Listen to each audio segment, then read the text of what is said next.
नाशिक जिल्ह्यामध्ये कुंभमेळ्याच्या धर्तीवर होत असलेला जो रिंग रोड आहे त्याला येथील पूर्ण नाशिक जिल्ह्यातील सर्व शेतकऱ्यांनी विरोध केलाय। त्यांना या सरकारला एक इंच सुद्धा जागा द्यायची नाही। त्याला कारण काय आहे? कशासाठी आज इथं शेतकऱ्याला उपोषण करावं लागतंय? अरे जो जगाचा पोशिंदा आहे, जो जगाचं भरण पोषण करतोय, आज त्याला जग उपाशी मरू नये। अरे शेती वाचली पाहिजे, शेती वाचली तर शेतकरी वाचेल आणि शेतकरी वाचला तर हे जग जगणार आहे। असा जगाचा पोशिंदा आज तो उपाशी राहतो इथं का? आज एकाने मस्ती केली म्हणे, आज एकाने मस्ती केली म्हणे, माणसाने माणुसकी सस्ती केली म्हणे। अरे गवा बाजरीच्या दाण्यानो बुजगावण्यानंच पाखरांची दोस्ती केली म्हणे। काय झालं? आम्ही शेतामध्ये बुजगावणं का उभं करतो? कारण त्या आमचं पीक त्या पाखरांनी खाऊ नये। पण जर पाखरांनी जर त्या बुजगावण्याबरोबर दोस्ती केली तर आमचं शेत शिल्लक राहील का? हा, तसं आम्ही जे नालायक निवडून दिले त्यांच्यावर लक्ष ठेवायला अधिकाऱ्यांवर, ज्यांनी त्यांच्याच बरोबर मैत्री केली आणि एकमेका सहाय्य करू अवघे होऊ श्रीमंत। अरे लाजा वाटू द्या। अरे तुम्हाला कशासाठी आम्ही निवडून दिलंय? हा, आणि तुम्ही तिथे जाऊन त्याच अधिकाऱ्यांबरोबर हाताहात घालून जनतेला लुटू राहिले। अरे आज गल्ली ते दिल्ली नुसता भ्रष्टाचार, नुसता भ्रष्टाचार। सांगा ना काय भान परिस्थिती करून ठेवली तुम्ही आज या देशामध्ये, या राज्यामध्ये। अरे जय जवान जय किसान आता शेतकरी घोषणा देत आहे आणि खरंच या देशामध्ये जय जवान जय किसान आहे का? सांगा ना मला। या शेतकऱ्याला 1500 रुपयाचा किराणा भरायची सुद्धा लायकी या सरकारने ठेवली नाही। अरे मग सांगा ना, अरे तुम्ही का स्वामीनाथन आयोग मान्य करत नाही? का शेतकऱ्यांच्या मागण्या मान्य करत नाही? कशासाठी शेतकऱ्याला आंदोलन करावं लागते? पण काय हो शेतकऱ्यांनो, आपण या देशामध्ये किती टक्के? 70%। हा, म्हणजे 70% मतदार कोण आहे? आपण आहे। मग जर आपण 70% मतदार जर एकत्र आलो तर आपण म्हणतो पंतप्रधान, आपण म्हणतो मुख्यमंत्री, म्हणजे या देशाचं राज्याचं राजकीय सत्ता कोणाच्या हातात येईल? शेतकऱ्याच्या। पण मग शेतकरी एकजूट नाही। प्रत्येक गावात गेले का 50 शेतकरी राष्ट्रवादीच्या दावणीला, 50 शेतकरी काँग्रेसच्या दावणीला, 50 शेतकरी भाजपच्या दावणीला, 50 शेतकरी शिवसेनेच्या दावणीला। आता अजून तिकडे ठाकरे गट, ते शिंदे गट सगळीकडे नुसते विभागले। म्हणून माझं या माध्यमातून सर्व शेतकऱ्यांना एक विनंती आहे की बाबा रे आपण संघटित का होत नाही? सांगा ना, आपण जर संघटित झालो तर आज आपल्याला असं उपाशी मारायची वेळ येईल का? नाही। हरभऱ्याचं शेत होतं, हरभऱ्याचं, हेच खास करून माझं सरकारला सांगणं आहे। अरे हरभऱ्याचं शेत होतं आणि त्या हरभरे खायला माकडे यायचे आणि 1 वर्षी त्या हरभऱ्याचं शेत करणारा माणूस मेला।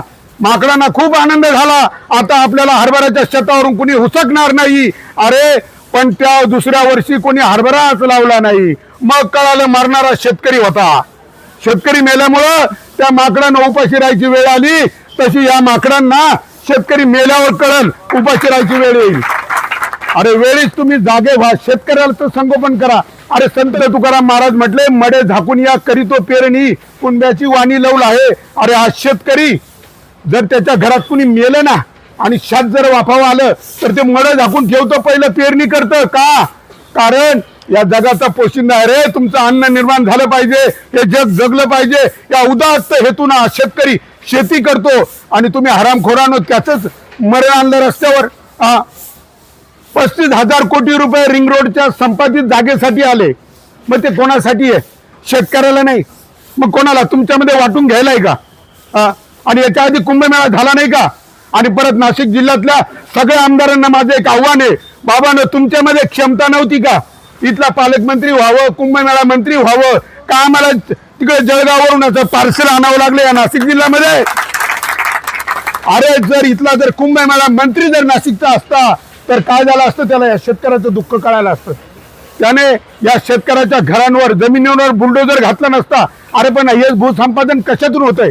भूसंपादन कायदा 2013 आणि बरं का भाऊ, तो भूसंपादन कायदा 2013 सांगतोय का शेतकऱ्याची लेखी परवानगी घ्या, शेतकऱ्याकडे या, तिथलं सामाजिक सुनावणी घ्या आणि त्याला विचारा की त्याला सांगा की बाबा तुझी जमीन गेल्यामुळे एवढा एवढा इकडे बदल होईल, तुझं जीवन कसं आहे, तुझं घर शेतात काय आहे, अजून त्याचं मूल्यमापन आणि तुझं कसं पुनर्वसन मला करता येईल ते त्याचा विचार करा, तिथे बैठका घ्या, ते करत नाही. अरे लोकशाहीमध्ये शेतकऱ्याला विचारून त्याची लेखी परवानगी घेऊन रस्ते होतात, परंतु ही हुकुमशाही चालली म्हणजे शेतकऱ्याच्या नरड्यावर पाय द्यायचा आणि आम्ही म्हणू तसं, ही हुकुमशाही चालणार नाही. ओ फडणवीस साहेब, तुम्ही महाराष्ट्रभर शेतकऱ्यांच्या छत्रपती शिवाजी राजांचे तुम्ही बॅनर लावले, देवा भाऊ देवा भाऊ, जिकडे बघाव तिकडे नुसता देवा भाऊ. अजूनही आम्हाला अनेक ठिकाणी भिंतीनं दिसतोय नुसता देवा भाऊ देवा भाऊ. एका मुलाखतीमध्ये म्हटले, मी छत्रपती शिवाजी महाराजांच्या विचारानं राज्यकारभार करतो. ओ फडणवीस साहेब, कुठे तुमचा छत्रपती शिवाजी महाराजांचा विचार? अरे माझ्या शेतकऱ्याच्या भाजीच्या देठालाही धक्का लावाल तर खबरदार, हे म्हणणारे शिवरायांचे विचार कुठे आहे? आणि आज तुम्ही या शेतकऱ्यांवर बुलडोजर सांगा ना मला. आणि मग कुठे गेलं शिवरायांचा आदर्श? अरे शिवराय असते ना, या असं शेतकऱ्यांच्या घरावर शेतकऱ्याच्या शेतावर बुलडोजर घालणाऱ्याला पहिले तोफेच्या तोंडी दिलं असतं. अरे लाजा वाटू द्या ना, तुम्ही शेतकऱ्याला का नाडताय, कशासाठी नाडताय? आणि मग मला खेदाने म्हणावं लागतं, हे सरकार शेठजी आणि भटजीच आहे. फक्त उद्योजकांच्या पाठीशी उभं राहणारं सरकार आहे. म्हणजे या शेतकऱ्याला नाडायचं, शेतकऱ्याची जमीन घ्यायची म्हणजे नाही तुम्हाला स्वस्त झालाय, शेतकरी गरीब आहे ना. अरे पण जर हा शेतकरी जर पेटला ना, तुमच्या सिंहासन हादरल्याशिवाय राहणार नाही. तुम्हाला त्या खुर्च्यांवरून उचलून खाली जमिनीवर आपटल्याशिवाय हा शेतकरी बळीराजा राहणार नाही. आणि काय हो शेतकऱ्यांनो, आज आपली माय माऊली काय म्हणते, भावाची इगडापिडा जाऊ दे, बळीचं राज्य येऊ दे. कुठे आहे तो बळीराजा? तुम्हाला वाटतंय का हे बळीराजाचं सरकार आहे म्हणून? अरे पण तुम्हीच ना वामनाचा वंशज बसवला खुर्चीवर आणि म्हणताय बळीराजाचं राज्य येऊ दे. कुठे आहे तो बळीचा राजा? बळीराजाचा वंशज कुठे आहे? शेतकरी. मग तो पाताळातच घातला जाईल. म्हणून मी या माध्यमातून सगळ्यांना आव्हान आहे माझे, ह्या पुढाऱ्यांना सगळ्यात पहिलं, अरे तुम्ही निवडून दिले ना, तुम्हाला तुम्ही कशासाठी आहे? आमदारांकडे हे लोक गेले का त्यांना म्हणता आम्हाला भावाचं सांगू नका, आम्हाला रस्त्याचं सांगू नका. मग तुम्हाला काय सांगायचं? अरे 2.25 लाख रुपये पगार भेटतो ना. अरे या नाशिक जिल्ह्यामध्ये काही असे आमदार आहेत, त्यांना 400 आणि 500 रुपये रोजाना निंदा खुरपायला कोणा बोलावलं नसतं. असे लोक आम्ही आमदार केले. तरी तुम्हाला 3 लाख रुपये महिन्याला पगार आहे, त्याच्यावर तुमचं समाधान नाही. तुम्हाला कामात 20% म्हणजे 500 कोटीचे कामं झाले का? 100 कोटी तुमच्या घरी. अरे लाजा वाटू द्या. आम्ही तुम्हाला तुमचा विकास करायला निवडून नाही दिलं, आम्हाला या जनतेचा विकास करायला निवडून दिलंय.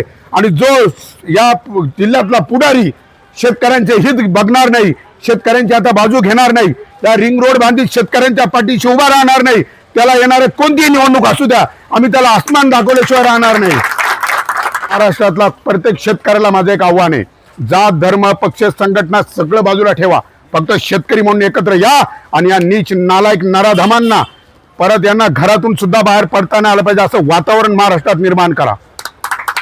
शेतकरी एकजुटीचा, शेतकरी एकजुटीचा. जय जवान, जय जवान, भारत माता की, भारत माता की, वंदे वंदे.